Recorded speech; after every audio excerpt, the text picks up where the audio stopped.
It's quite an interesting concept. Those little pass it on messages, I mean. Chain letters and people telling you, post this in 5 different comments or else you'll die tonight.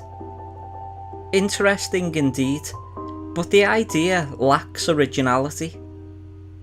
It's the same story with each one. Pass it on or die. People pass it on and they go on living. A happy ending for everyone. But what if there was a little twist? Let's say that there's a photo out there. It's not one of those can't be found anywhere else type of pictures. It's actually really easy to find. Just use your chosen search engine and type in black and white photo of twins. You should be presented with a variety of different black and white photos of twins, but let me help you and tell you what to look for. You're looking for a picture of 2 twin girls wearing black dresses and white headbands. The twin on the left has a straight face, while the one on the right is smiling. Found it? Good. Now, as you'll see, there's nothing particularly unnerving about the photo. It may be a little creepy, but other than that, it looks as normal as any other picture you've ever come across. Now, here's the twist. If you do pass it on, you die.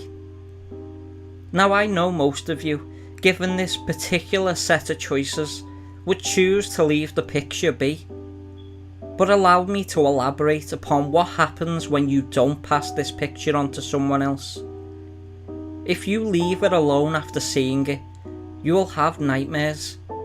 I know, bad dreams don't sound so bad when compared to the alternative. But trust me, it gets worse. It all begins with something simple.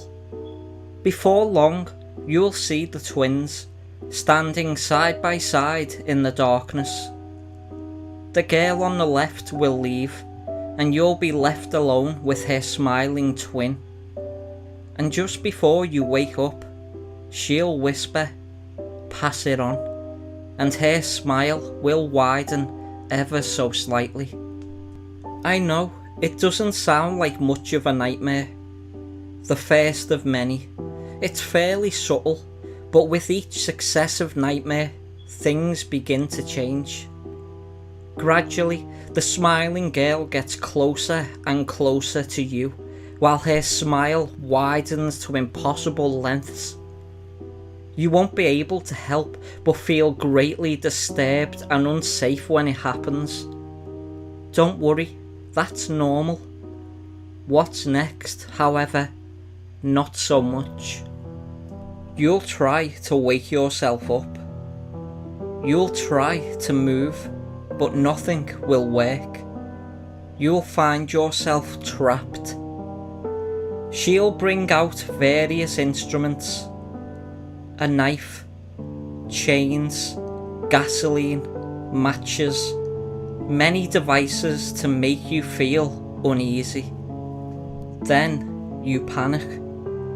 You can't help but think of all the horrible things this twisted, sadistic child has in store for you. And does she ever have some horrible things in store for you? Let's take a moment to think about the possibilities. What do you think she'll do to you? Wrap the chains around your head and pull until your skull splits? Gouge out your eyes? Cut out your tongue? Slice off your ears?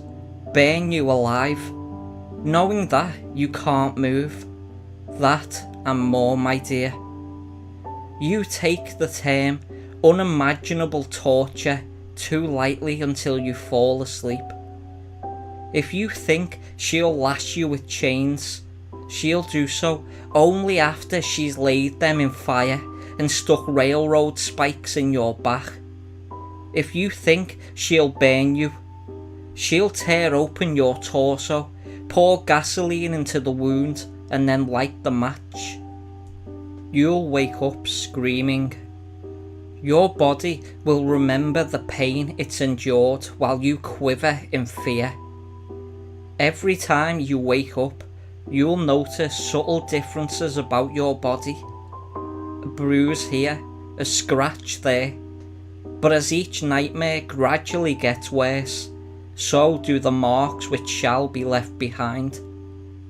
Before long, the scratches will become fresh, bloody scars. If you dreamt that you took a sledgehammer to the knee, you'll wake and rise, only to find your legs buckling below you as pain surges through your kneecaps. All the while, her words linger in the back of your mind. You'll try to avoid sleeping, but it's no use. The twins make their way into your reality. They are always there. At your home, at your place of work, or at school. You will fight back, but their visage appears in place of the faces of your loved ones. Eventually, you'll hide yourself away from everyone in an effort to avoid seeing these demonic children. It's all in vain, however. You'll see them in that millisecond of darkness when you blink. You'll see them in reflections and in your peripheral vision. You'll see them everywhere. You can't escape. You can consider suicide, even attempt it, but they won't let you go so easily.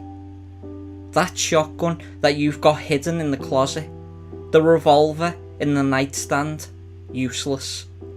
How strange, they seem to be jammed or missing a trigger. A cocktail of cold and flu and pain medications won't help either. It's so very odd indeed, how you just can't seem to hold them down long enough for them to take effect. Soon enough, you won't be able to distinguish your dreams from reality. You'll awake from one torturous experience only to be greeted by alternative horrors.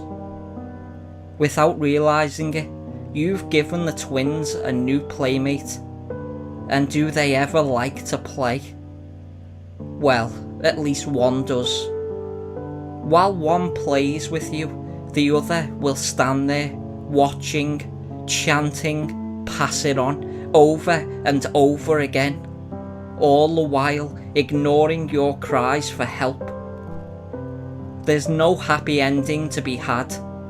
Should you remain optimistic, I'm afraid you're just as naive as those who came before you. And there were many, oh so many, and you won't be the last. I've made certain of that. Now you have a decision to make.